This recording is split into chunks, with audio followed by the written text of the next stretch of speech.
کہا جاتا ہے کہ کسی علاقے میں قحط سالی پیدا ہوگی۔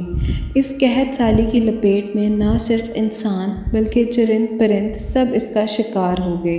مویشی مالکان بے حد پریشان تھے۔ اس دوران ایک مسجد کے مولوی نے جمعہ کے خطبہ میں نہایت یقین کے ساتھ یہ بات بتائی کہ اللہ کا نام لے کر یعنی بسم اللہ پڑھ کر دریا کو حکم دیا جائے تو وہ بھی نافرمانی نہیں کرتا۔ خطبہ سننے والوں میں ایک چرواہا بھی موجود تھا۔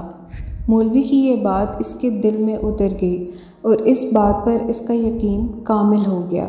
اس نے واپس آ کر اپنی بکریاں کھولیں اور سیدھا دریا پر چلا گیا۔ اونچی آواز سے بسم اللہ الرحمن الرحیم پڑھا اور دریا کو کہا وہ اپنی بکریاں چروانے کے لیے دوسرے پار جانا چاہتا ہے، اور اسے کہا کہ مجھے اپنے اوپر سے گزرنے دے۔ یہ کہہ کر اس نے اپنی بکریوں کو لیا اور دریا پر چلتا ہوا دریا پار کر گیا۔ دریا کے دوسری طرف کا علاقہ گھاس سے بھرا پڑا تھا۔ درختوں کے پتے بھی سلامت تھے کیونکہ کسی کو یہاں تک آنے کی رسائی نہیں تھی۔ اس نے خوب اچھی طرح اپنی بکریوں کو سیر کروائی اور واپس لوٹ آیا۔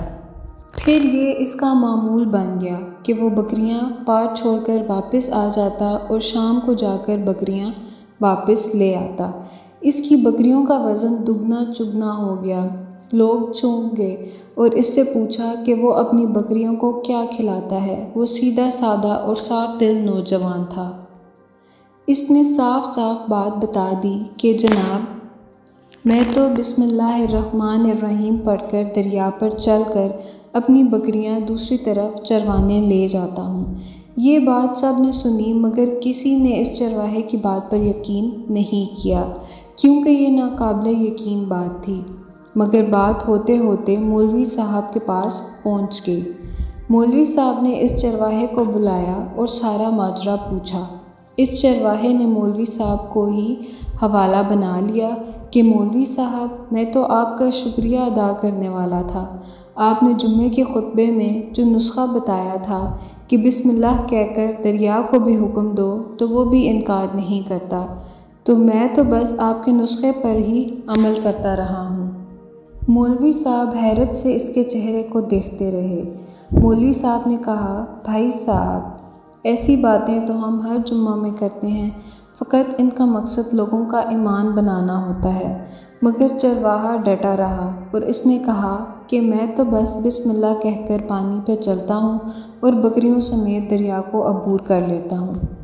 آخر کار مولوی صاحب نے صبح خود یہ تجربہ کرنے کی ٹھانی، جس سے دیکھنے چرواہے سمیت پورا علاقہ بھی آ گیا۔ مجمع زیادہ تھا۔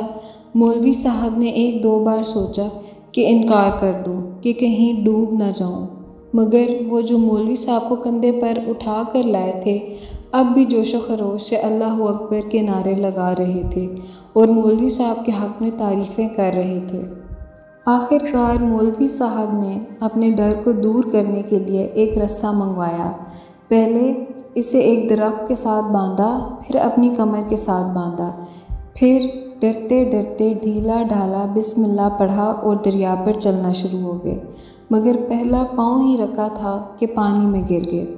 مولوی صاحب ڈبکیاں کھانے لگے اور پانی کے بہاؤ میں بہنا شروع ہو گئے۔ لوگوں نے کھینچ کھینچ کر باہر نکالا۔ مولوی صاحب کی اس حرکت نے چرواہے کو پریشان کر دیا کہ مولوی صاحب کی بسم اللہ کو یہ کیا ہو گیا ہے، کیونکہ اس کا یہ روز کا معمول تھا۔ اس کے اپنے یقین میں کوئی فرق نہ آیا۔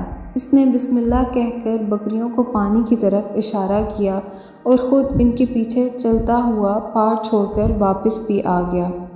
لوگ اسے ولی اللہ سمجھ رہے تھے اور اس کے حق میں نعرے لگا رہے تھے، مگر وہ سب سے بے نیاز سیدھا سادہ انسان تھا۔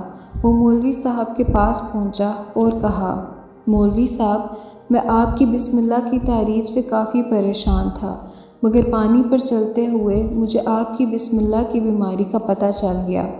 اس چرواہے نے درخت سے بندھی رسی کی طرف اشارہ کیا اور کہا مولوی صاحب یہ ہے۔ آپ کو اللہ اور بسم اللہ سے زیادہ اس رسے پر بھروسہ تھا، لہٰذا اللہ نے بھی آپ کو رسی کے حوالے کر دیا۔ پھر کہنے لگا مولوی صاحب آپ بھی کمال کرتے ہو۔ میں نے آپ کے منہ سے سنا اور یقین کر لیا، اور میرے اللہ نے میرے یقین کی لاج رکھ لی، مگر آپ نے اللہ کا کلام سنا مگر یقین نہیں کیا، لہٰذا آپ کو اللہ نے رسوا کر دیا۔ محترم عزیز دوستوں، یہی کچھ ہمارا حال ہے۔ ہماری نمازوں اور دعاؤں کا حال بھی یقین سے خالی ہے۔ اگر آپ کو میری ویڈیو اچھی لگی ہے تو میرے اس چینل کو سبسکرائب اور شیئر ضرور کریں تاکہ آنے والی ہر سٹوری آپ کے پاس بغیر تاخیر کے پہنچ سکے۔